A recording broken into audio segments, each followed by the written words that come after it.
Folks, I hope to have a career as long as she has. She is a legend, and she's still doing it for herself. We're talking to Toni Basil next. You are tuned in to Black Hollywood Lives. Breaking into. They're gonna hear it. I love it. I love this song. This song is so good. Disco. I love disco. It has never died. That's pop right. Disco. Pop disco. With a disco feel. Yeah, it is. It's just your voice. It's just everything is just so good. Ladies and gentlemen, welcome to another Breaking Into here on Black Hollywood Live. It's my 50th episode. Wow. Of course. It's time to bring somebody big in here. Of course, my 50th episode. I mean, come on, folks. Let me just read a piece of who she is. She's a multi-award winning. She has an Emmy. I saw that you have an Emmy, of course. Award-winning performer, choreographer, director, producer, actor, filmmaker. I mean, oh my God, dancer. Let's not forget that, dancer. She helped create a style of dance. Not many people can actually say that. Also, she's a member of the legendary street group, The Lockers, who I love. We've had Shabadoo on here several times. Yes. Yeah, several times in there. She continues to direct, choreograph movies, concerts, videos. She's worked with Tina Turner, David Bowie, just to name just a couple of people, Bette Midler.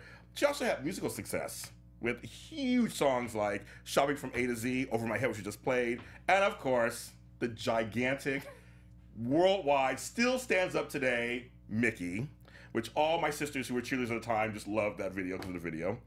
Ladies and gentlemen, it's my honor and pleasure, really, to have this guest, Miss Toni Basil. Thank you, James. Thank you. Thank you so much. I'm really excited to be here. I'm happy to have you here. Thank you. You literally have a career. We're going to try to fit it in, in this next hour. We're going to try to fit it in, but she has a career that's so diverse that it's amazing. Thank you. It's really amazing. Thank you. Over My Head, one of the songs. I love that song. Oh, I had a great time recording it. That was my second album.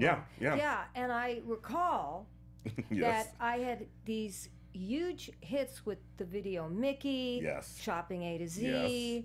and then the record company decided that possibly I shouldn't direct and concept my videos, which What? that's what I had been doing. Yeah, I had success with it too. Yes, and it really took a wonderful director. I'm sorry, I don't remember his name. Yeah. But I gave Chrysalis my storyboard for Over My Head. Okay. And they couldn't make heads or tails of it because it didn't copy something they had seen before. So they sent it to a director who had been doing a lot of stuff for Pat Benatar over at Chrysalis, and he said, "This is brilliant. Let her do it." Yeah. And I was lucky they let me do it. Wow. I mean, you have no idea. Tim Burton is a friend of mine. Oh, and yes, he said when he was doing Edward Scissorhand, he could do anything he wanted because they just thought he was crazy. They let him go. They weren't really spending a lot of money on back it. then, no, yes. And the moment he had success, he had the money guys breathing down his throat, questioning everything he was doing. And of course, he's an innovative guy. So he'd come up with things that they had never seen before. And when the guys up in those offices come across something that they've never seen before, they can't put it in a category. They panic. They do. They panic. Right. And so, you're left fighting with the big guys, which you don't want to be doing. No, not at all, no. And then you have to make compromises. And I mean, now he's up and running, but he really had a time right after the big. Well, did you agree with me that Hollywood, or just the machine, the music, whatever it is, the color is money, and that the green is the color, isn't it? Well, you can't blame them, can you? No. And the thing is the guy will not get fired if he says no to a project. If he says yes to a project and it goes down the drain, that's when he gets fired. So that guy is really worried about the yeses. Interesting. And so they choose things that they've seen before. Oh my God. That's interesting. That's an interesting take on that. Wow. I've lived it. Yes, yeah. I've lived it, and my friends have lived it too. Yeah, you've seen it. Yeah. So, okay, before we begin her illustrious career, we're going to start with what brought her into the public eye recently. And actually, I think I heard your name I mean, no, excuse me. I heard your age more than your name 100 times that day. We're going to show a piece of that video. You can look right over there. We're going to show a piece of that video. It's getting attention.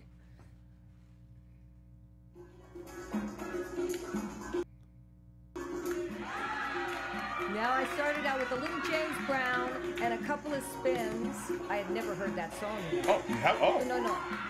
You move right to it.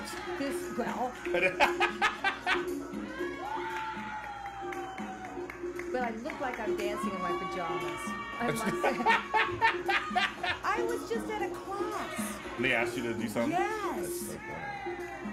I like that move right there. I like that. So you that's called the Lusky. I like that.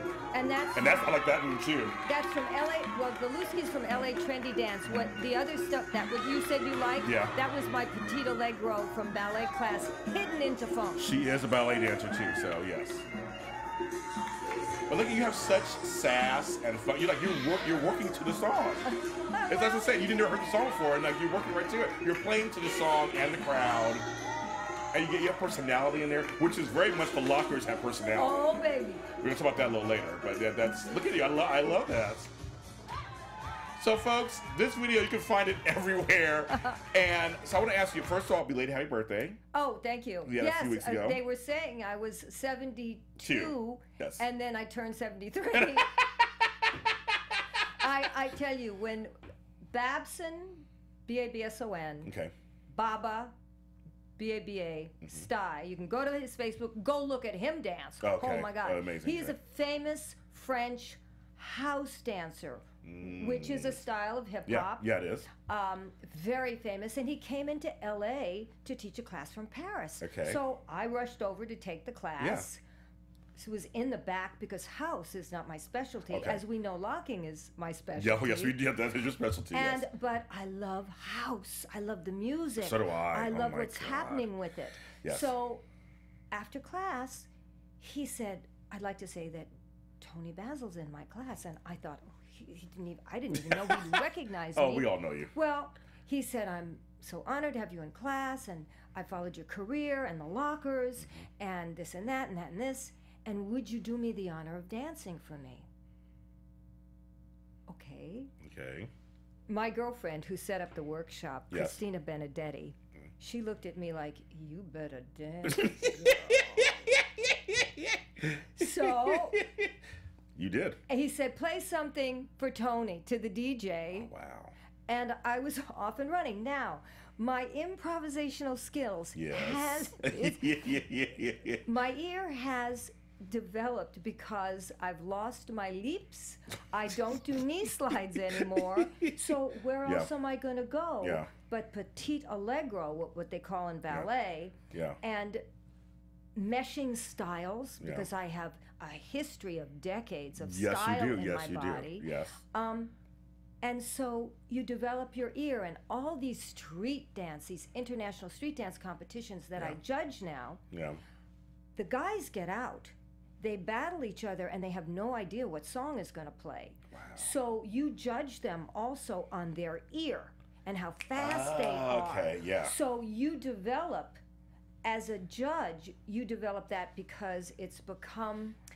It started in Asia, that it was traditional that the judges must do a judge's demo before they judge the final battle to prove they are worthy. Oh my God. So that is now all international. We do it everywhere. Okay. So I'm in my little dance studio every day. Keeping up, keeping, my dance skills up, toning my ear. Yeah.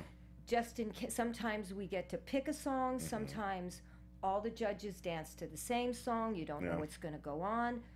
So I'm back in the dance studio. Yeah, oh my God. Trying to keep my legacy happening. Yes, keep it going. But it's been incredible. Yeah. And that's the result of it. That's so crazy. But isn't it funny that just a piece of video can go out and suddenly you're in the public eye, a huge public eye all again. Because you're still out there, you're still working everything, but it's like all of a sudden now you're viral. I'm viral, and of course, I've laughed, ha ha ha, at those viral videos. Yes. And then all of a sudden, you're one of them. Oh my God, I'm one of them. Now, I want to ask you a question, because actually, let's show one more clip, And then we're going to talk about a subject that I think is very interesting. This is from 2012, so only a few years ago. I show a piece of this. What is this? Let's see if you recognize it. You're so good at this, too. Oh, that was my little red hat. Oh. At least you're so good at this.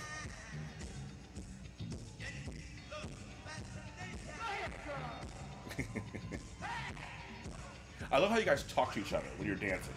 You're like, yeah, do it, do it. I love it. Well, isn't that what locking was all about? Yep. Communication? Communication, yeah.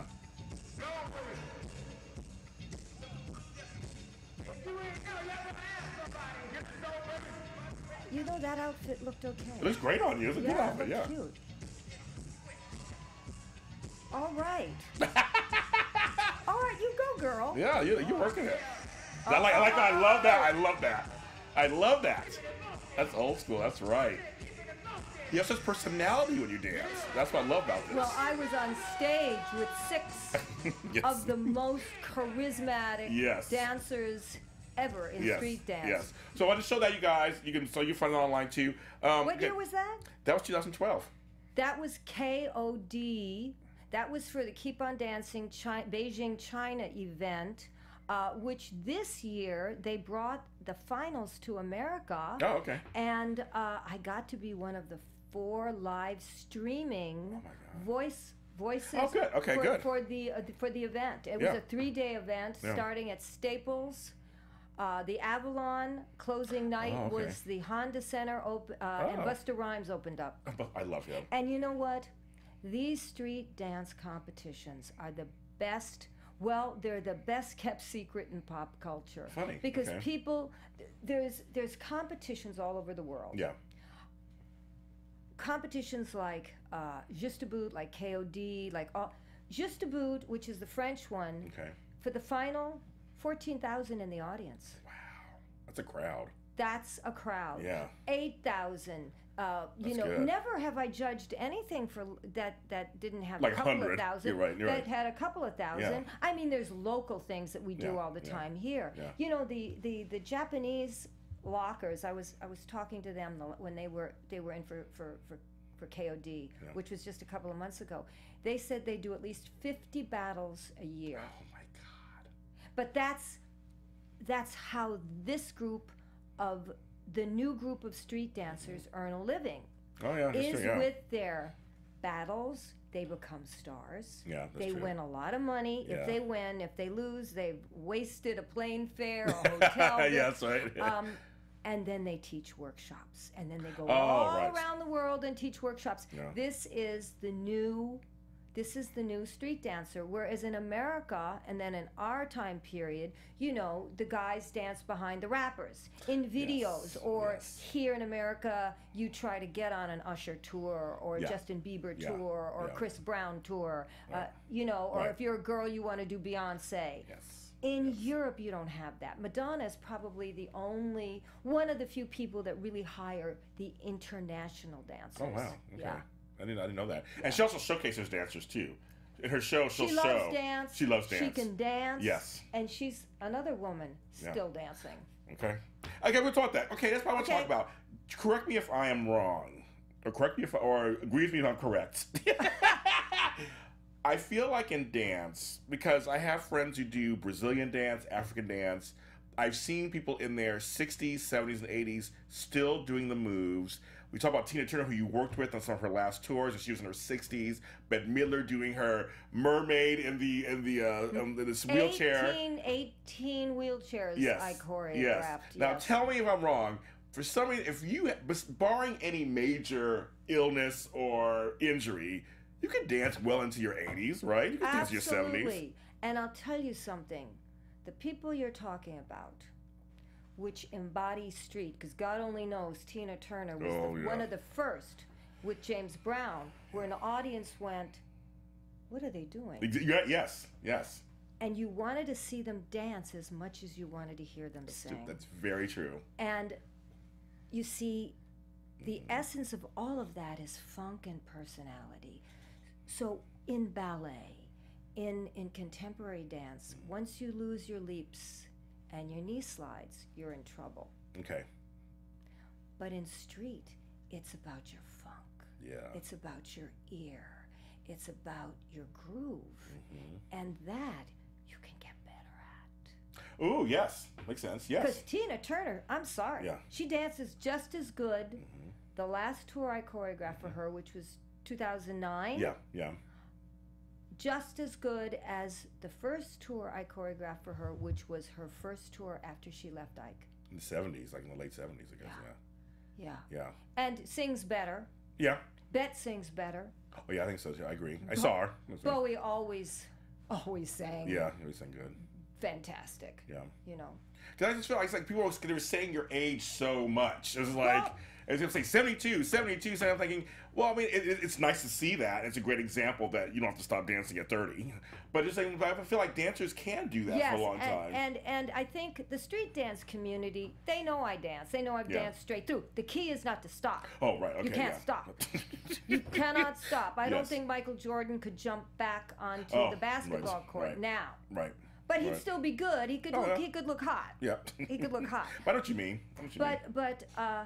But yeah, I think for an audience who knows me as Mickey, and in that time period, you couldn't Google an age. No, you couldn't. I wouldn't have gotten a record deal if they would have known I was 38 when I signed. You could get a record deal. That was like Cyndi Lauper was 30 when she did Girls Wanna Have Fun. They didn't know she was 30 years old. Exactly. So I'm running around in that cheerleader outfit.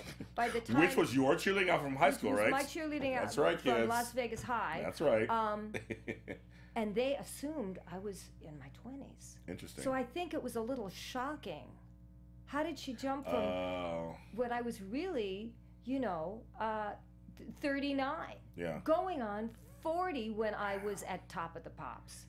That's really interesting because you don't look at it at all, whatever that means. But that's amazing, actually. Yeah. So I think it was a bit of a shock. But to an outside audience, probably that kind of dance at a person 72 is a little bit of a surprise. Yeah. So it didn't bother you, the age. Just like, that's kind of like, okay. When Babson first put out the video, I saw my age. And I saw the video, and I saw that outfit I was wearing, because I was just in rehearsal clothes. And I thought, oh my God, I look like I'm dancing in my pajamas. So I didn't share it, because I thought, what does this look like? What are people going to, what does this look like? And no one cared about that stuff. And then, when it got to 600,000, BuzzFeed called. Oh, they did? Okay. Ooh, what did they say? Yeah, and they said, we'd like to do an article on you. We think this is going to hit 1 million. Oh, my God. And I thought, if you do an article on me, it will hit 1 million. It's BuzzFeed. Hello. So, they did, and it did. Within 3 days of them putting an article out. I know. It's just amazing. So it's been fun. Yeah, it's been fun for you then. And it's been a surprise. Yeah. But isn't that great to know that you never know when stuff's going to happen in your life? It's never over. It's never over. If you keep at it, yes. it is never over. I agree with you on that one. I mean, look at Bette Midler. Yeah, I know. She's going to do Hello, Dolly I want to go Broadway. see it. So I want to go back. So I want to see it. It's already sold. I know it's sold out already for like months. She just in one weekend she sold like made them like 9 million or something. Yeah, exactly. Like 9 million. Yes, she's in a good mood. She's in a happy mood right now. She's in a good mood. She texted me. She said, Toni, people are telling me they're seeing you on TV with this video. And I said, yeah, and people are telling me you just sold $9 million worth of tickets. Oh, that's amazing. I have things to look forward to. I'm close to 50. I have things to look forward to. I'm so excited. I'm a baby. You're just a baby. She just called me a baby. I'll take it. I'm a grandfather, so she just told me a baby, so I'll take it. Okay, so we're going to talk about, she's been around for a long time. She's done dozens of films in the 60s. And we're going to show part of the one that I actually had some fans ask me questions for you. And when I brought you up, they were bringing up this movie Pajama Party. So let's show her as the featured dancer. Okay. Let's show that. Oh, I'm so glad I was in that red bikini then. But everybody brought this up. They're like, James, you got to show Pajama Party. I'm like, okay, so I'm going to show it. Looks so much fun. I want to dance on a beach like that. Yeah. Is it hard dancing in the sand? Awful. Yep. I figured it was. If you think that's fun, spinning in the sun, in the sand. Look at you, because you do a lot of stuff. Yeah.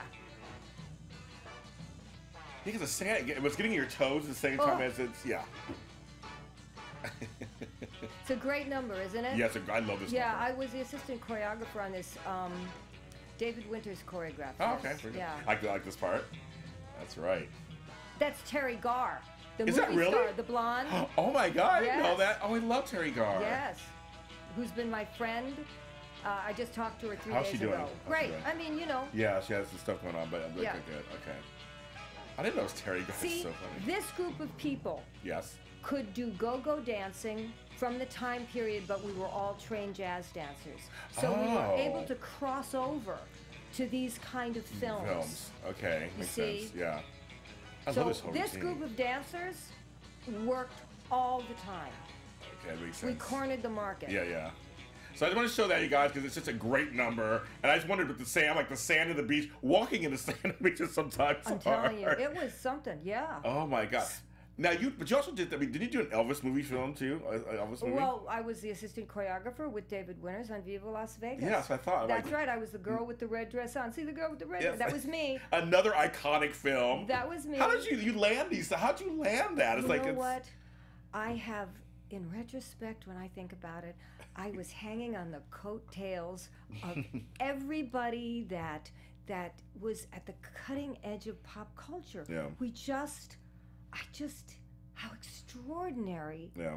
that is now that I look back. It must have been right place, right time, I guess. Yeah, and you know what? But hard work too. But I mean, just like it's both. I did. I had the right talent.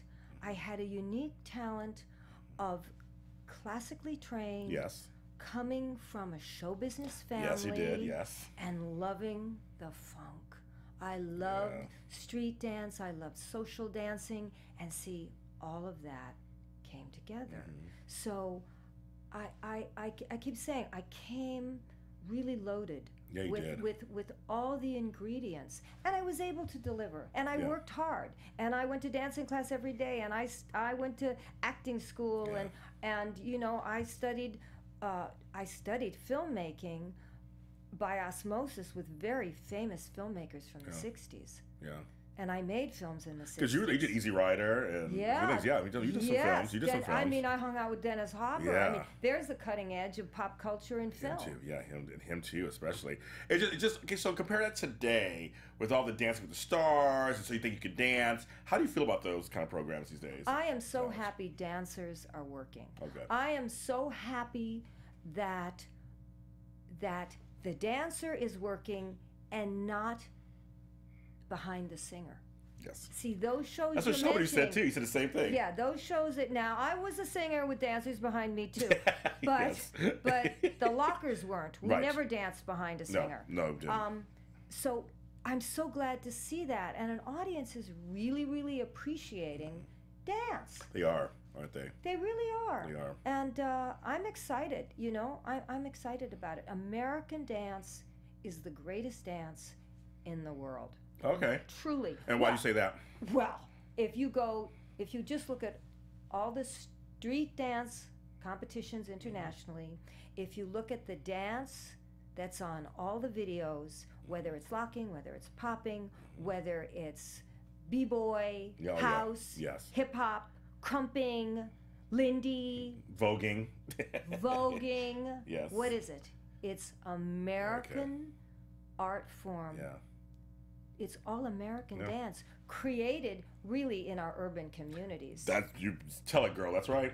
In our urban communities. Yeah. So we have invented, you know, everything that is really now in dance. I see very, you know, yes, in Paris, there's some extraordinary dancers that take hip hop and make it their own, and make, you know, take house, make it their own. Yeah.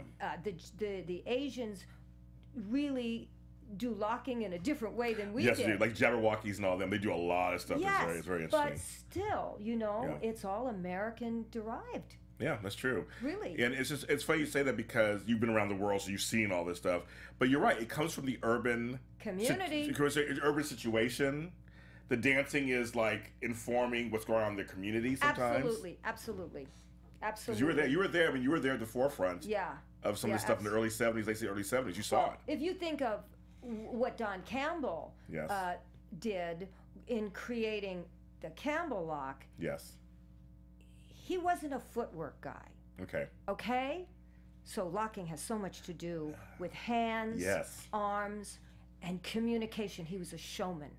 The ultimate showman. He was. And if you even think back a little more, only 10 years before, for 100 years before that, everybody was dancing holding on. Oh, how funny. Partnering. Yes. They let go for go-go. Go-go, they finally let go of each other. I never thought of it before like that. The frug, the funk, all of that. There was all of a sudden, you let go. You didn't do it holding on. Oh my God. So then when Don Campbell got a hold of it, and he wasn't a footwork guy, he snaps his finger, he finds pace. I don't know how he rolled up here. I don't know how he got from here to there, but he got there. And, all of a sudden, he's pointing. He's giving himself 5. He's turning his hat. It's all urban communication. And it becomes, when you bring up this level of social dance, it became the lockers. Yeah.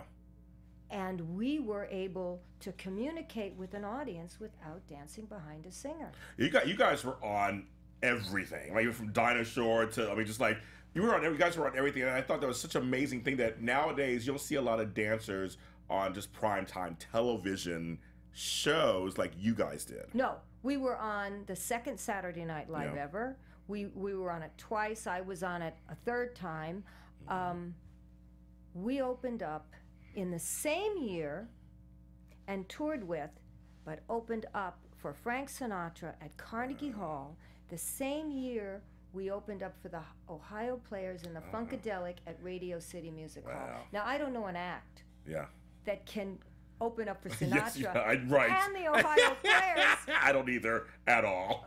And we opened up for acts like John Davidson at the MGM Oh, John Grand. Davidson. Oh, yeah, I heard him. You know, all those kind of acts. Yeah. And you guys were very diverse. You guys toured around, and you guys were the stars. And that's when I see your stuff. And we're going to show something right now that I think is kind of fun. And look right up there again. Let's show a piece of this, and we'll talk about this too. There is Shabadoo. Yeah, Shabadoo. And then there you go. You see your ballet stuff there. See? Well, yes. That looks hard. Like, how do you see that? It was. I mean, hello. I mean, see, a little sass, a little fun. And here comes the real ballerina of the group, Fluky Luke. You know, he was head cheerleader at Crenshaw High. Oh, I didn't know that. Oh, Crenshaw. Yeah, okay. Oh, yeah. Oh, yeah. This is, so he came to the lockers with all this cheerleading stuff going on. Which you recognize, of course, obviously. Campbell Jr. Yeah, Campbell Jr. And here's a star. Oh, Fred Berry rerun. Fred Rerun Berry, who became a huge TV star. We'll talk about that in a second, too. I want to talk about your group and how you guys were all stars, but like he could move. Look at him. I know. Yeah, when we first got an agent, which was right after our first job. Oh, there's Don Campbell at Campbell. There you go. The king. I love how you guys showcased each other. Yes, and look at he can just. I mean, look at that. Who does that? Look at him. Commanding the stage. He was the gladiator. Look, I mean, those knee things. I don't know how you guys did that. Well. Woo. Knee pads. Oh my God. Knee pads. There you guys all together. I love it. I mean, it's the stop and go. So I just want to show you that was something that was just completely like, you guys showcased each other. Yeah. You guys highlighted each other. You all had your own distinct personalities. That was what was important because we were not unison dancers. Yes, we were not. That's right. And I know the first thing we did as a group was the Roberta Flack special. Oh, Roberta Flack, okay. And this was for the Dick Clark Company, and I had taken a film of Don because he had a record at the time. I thought he should be like the next James Brown. Yeah. I took a film of him around to a lot of producers, and Dick Clark Productions, they saw it.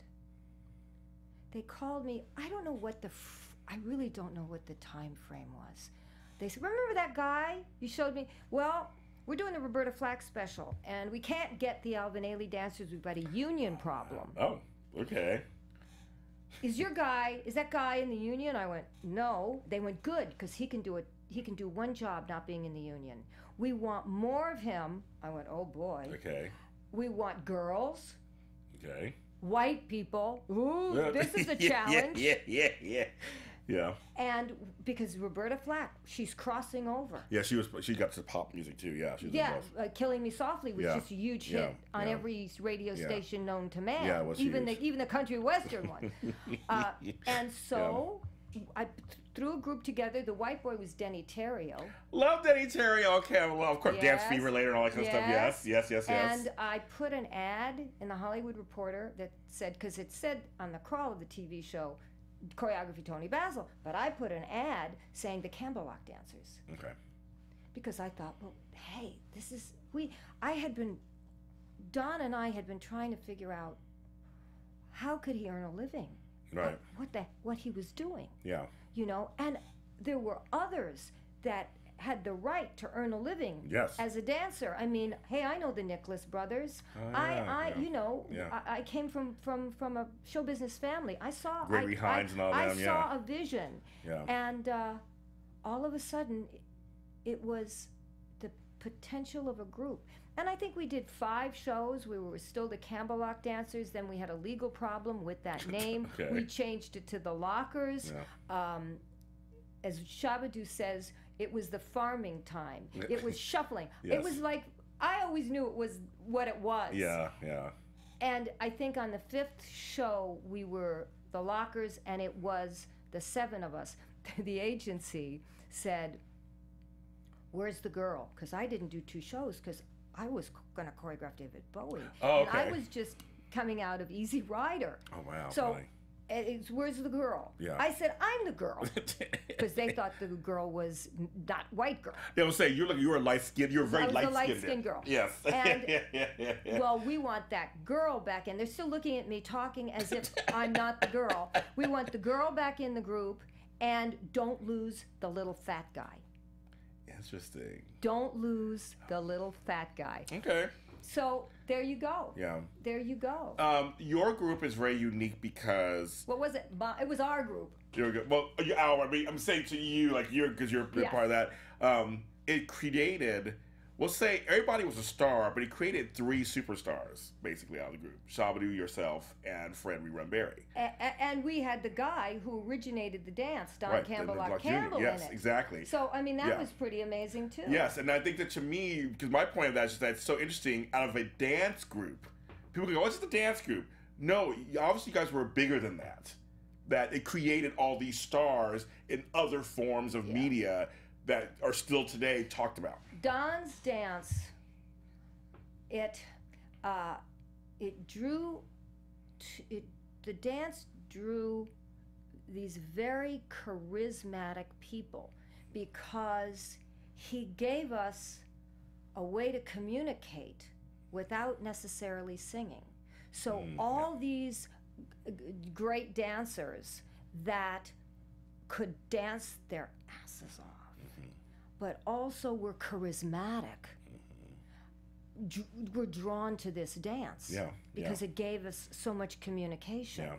So I think that dance attracted great dancers. I mean, the club, the Summit, there was the Citadel, and then there was the Summit. Man, you didn't walk in that Summit if you didn't have striped socks, knickers on, and a hat, and if you couldn't kick ass. Wow. And so it drew unbelievable dancers. Now I have 2 questions from fans, and one was, how did you handle, especially touring with all those boys, being the only girl? Because you must be tough. I'm meeting you. You're tough. You're a tough broad. You're tough, right? Well, you know what? I don't recall.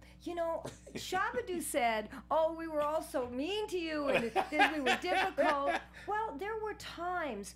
The difficulty was mainly that as the group was growing, everybody was still naive. I mean, they didn't realize they really had to show up for sound check. Oh, okay. And for camera blocking. Right. I do recall one show where they were buying clothes for the show and they didn't really realize Because you knew this stuff because you worked in film in the 60s. Yeah, and you knew all, that they had to show up for camera blocking. So, on the show, if they missed Fluky flying off the stage into the splits and Fluky said, hey, the camera didn't follow me, it's because you weren't at camera blocking. Right. Oh, we learned that lesson. Yeah. So they grew. I'm 7 years older than Don. Okay. So I really, Greg said I was the missing piece of the puzzle. Yeah.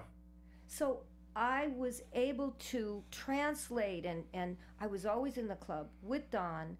I could see what maybe that week, he's doing what he's doing. Okay, we have 8 counts of unison. Hey, we can go from that 8 counts of unison. And all I did was come in with staging ideas. Yeah. Good music. Okay, if we couldn't figure out what to do, let's all sit down on chairs and get up to do solos. So everything grew. Or for Sinatra, I brought in the concept of West Side Story. Doo-doom, doo-doom. All I had to say is we're a gang and hit your beats of doo-doom, doo-doom, doo-doom, doo-doom. Well, I didn't have to choreograph that. No. They all did their own thing. Right. So, and Slim appeared as the alternate gang of one with his moonchucks. Okay, yes. I don't have to choreograph moonchucks. No, not at all, right. We, of course, beat him up and killed him. Yes. But he rose from the dead in 2001 with the music. So, to me, everything was just simple. Casey at bat. What's that? That probably took 15 minutes to stage. Okay, Don is Casey. I'm the referee. Fred Berry's the catcher. Fluky, you've got to be second up to bat. Slim, the robot, he's going to be the pitcher. Then they say the poem. Michael Landon said the poem. We had drumming beats.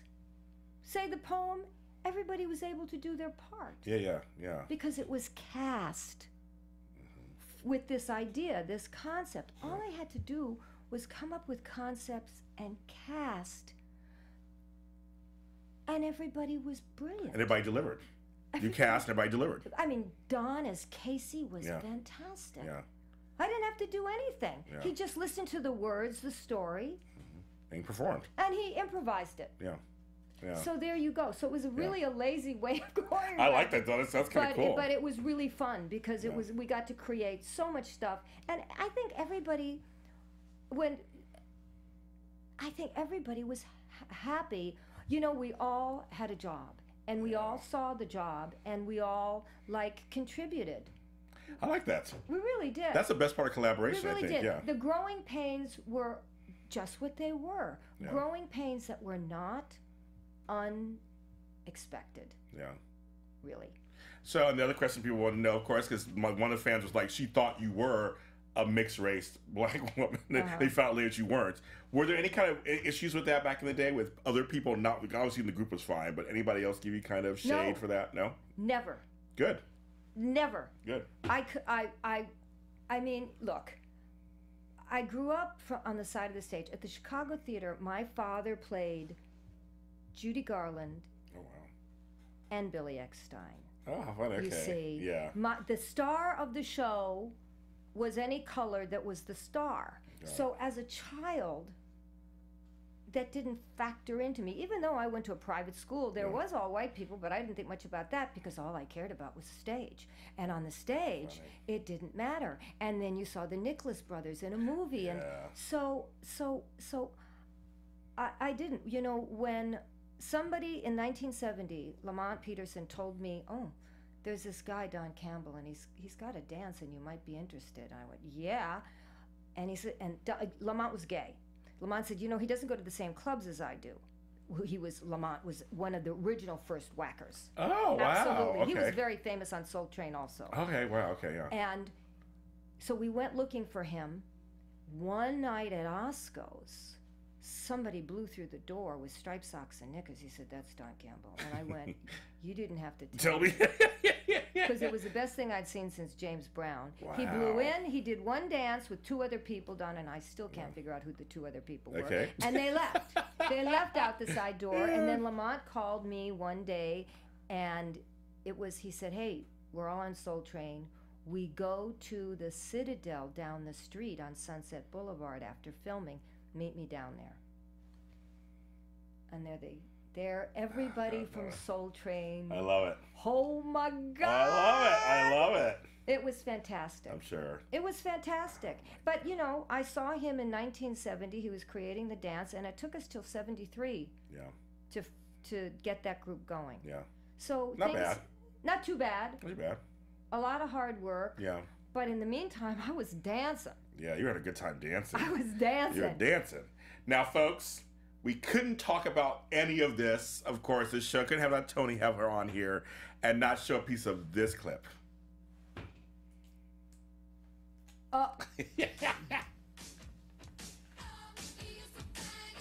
My sisters were cheerleaders at Grounding Hills High School at the time, and they were so excited by this video. There it is, that Las Vegas High. Yep.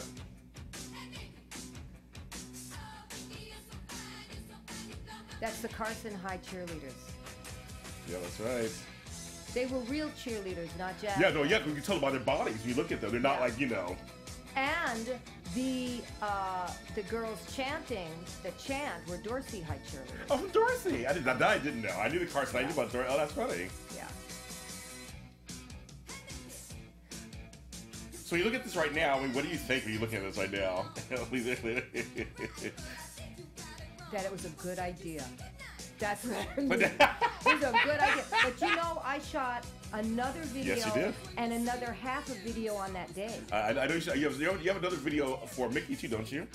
Oh, that was in my BBC special with Shabadoo and Spaz Attack. I almost saw that one too. I saw that one. Yeah, that one. But I just want to show you folks, you guys, the song still holds up. It's been remade by tons of people and all kind of stuff, but that is the original. And I mean, that gave you worldwide success. Yeah, everything, you know, everything was a surprise. it really, you know, because the work is so humongous. Yes. Because I directed, I concepted. Yeah. They say it's the first choreographed dance video of all time, I think. Yeah, they say probably. It is. It was before Michael. Yeah, before Michael. Yeah. And you did a video album too. There were no video albums out back then. Well, I did an album, and we did videos to go with all the songs. I know. They do it now. Beyonce does that now. Back in the day, not everybody did videos for every song, and your video album was up for a Grammy and all kinds of stuff. All kinds of stuff. Yeah. But sorry, go ahead. So I don't know what we were. I was saying it's just that it was a big surprise to you that everything. Yes. Because shooting. You know, shooting and recording and choreographing everything. You're flying by the seat of your pants, as in the lockers, as in Easy Rider. Oh my God, we were filming down in New Orleans. Who knows if Dennis even got any release from the police that we could be in those streets? Yes, was always, you know, flying by the seat of your pants, but with such lust for the art, because nobody was messing around with you. Because when you're doing it underground, you can do whatever you want. Just what I said Tim Burton said when he was doing Edward Scissorhand. Nobody was messing around with him. Yeah. You know, and it wasn't until after each thing was success that you start getting people upstairs meddling. Yeah, they do, don't they? They do. They do. Yeah. They do. And it looked like you had a good time. And I just think that it was just very innovative because that video with the white background, cheerleader, I mean, you were so smart in choosing all those pieces where today it still stands out. There's been parodies, there's been all kinds, I mean, it stands out. Well, you know, I knew that if we were on a white cyc, it was going to be easy to light. And because I come from film, and, you know, I worked in all those beach films, when you have the sun, nobody really relights a lot. I knew that indoor and relighting takes forever. And we used to get so aggravated that they would take an hour, 2 hours to relight, and then give the dancers 1 or 2 times through. Oh my God. So we had less time to perform than they had to light. And I didn't want that. I wanted the luxury of the dance. So hence the white void. Yeah. And it you know, we didn't relight for close-ups, for anything. Oh wow, that's good. I didn't know that. That's good. That's a little technical stuff. But either way, all those choices made for an iconic video that just you made the right choice. You made the right choices. Again, you were surprised. You made the right choices. Yeah, and yeah. And it stands out today. I mean, it's a great video. I ask my guests the same 2 questions. Oh, you do? I do, and I don't prepare them. No. So I don't. I ask them questions. So the first one is, what word do you think we should take out of our vocabularies? We should not say anymore. Age appropriate. Well, I like that. That's a great answer. I like that. Because it keeps coming up with this viral video. Oh, I don't mind appropriate. Okay. But age appropriate, let's take age out of that, because you can be dressed or act inappropriate at any age. True. That's true. You can dress inappropriate at any age. Yes. But to say age appropriate, that is not applicable. Great word. Okay, and then now what word do you think we should say more of? Unity. Ooh, that's a good one too. We need it today. Oh, we need it today very much. Because I have so many international friends because of the international street dance community, and so many in France, and the bombings and everything that has happened. Yes. Oh my God. I'm looking at it on CNN or French TV or BBC because I'm a news junkie. And I'm texting and talking to people in Paris there. Simultaneously. Yeah. So, when we do these international street dance battles, it's the Chinese against the Japanese, the Koreans against the Russians. We all love each other. Yeah. And if you look at it politically, no one gets along. No, right, exactly. No one gets along. Yeah. But we do. Yeah. We do. I mean, the guys battled, but man, we're all so happy to be out there dancing and battling, So we have unity. Yeah. We really do. Watching people dance, I think it's one of the few things I think universally makes everyone happy. Yeah. Because you can see that the dancers are really enjoying themselves. Well, it raises your serotonin level for a start. Yeah. It really does something. I mean, I've always said it's my drug of choice because it makes me high. And if I go to a dance class, if Babson's class would have been canceled that day, because I was geared up to dance, I would have started to go, where can I go dance? Where can I go dance?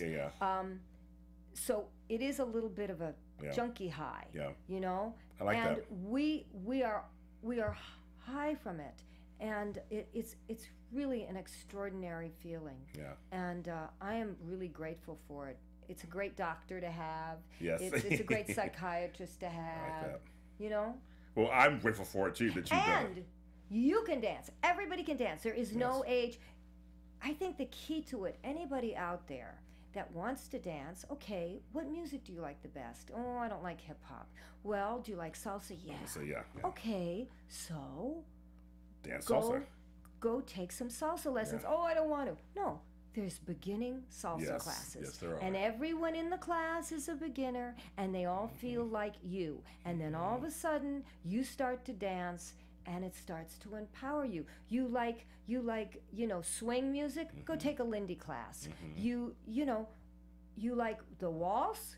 Go take a ballroom class. Cha-cha-cha, any of those, yes. Go dance to the kind of music you love to dance, you love to hear. Tango. That sultry tango. Take those tango classes. Yeah. So there's really no age limit because there are beginner classes. Everybody's afraid to be a beginner. Yeah. Why? Yeah. I love to dance. I've been dancing since I was a kid, so I love dancing. I was dancing disco, and Shabadoo makes fun of me because I was like, I was doing the cowboy and the freak and all that back then. He laughs at me all the time. I like my disco. I love my disco dancing. Yeah. I did the hustle. I don't do the hustle. I didn't get to do the hustle so much because it was so New York. Yeah, it's very New York. It's New York driven, and that was a great dance in the disco era. Great one of the like a partner dance that happened in the middle of when we all had already let go. True. Love it. So what are you working on? What's coming up for you? Let's get that out there right now before we end. Okay. Tell us what's going on, girl. Okay, so I just did a TV show, talk show for T.D. Jakes. That's right. You know who he is, folks. You know who he is on OWN. And OWN. So I think that should be airing, I don't know, in the next couple of weeks. Okay, we'll look out for that. Yeah. Well, I'll post it on... Okay. I love me. On my social media, which I have no idea. None.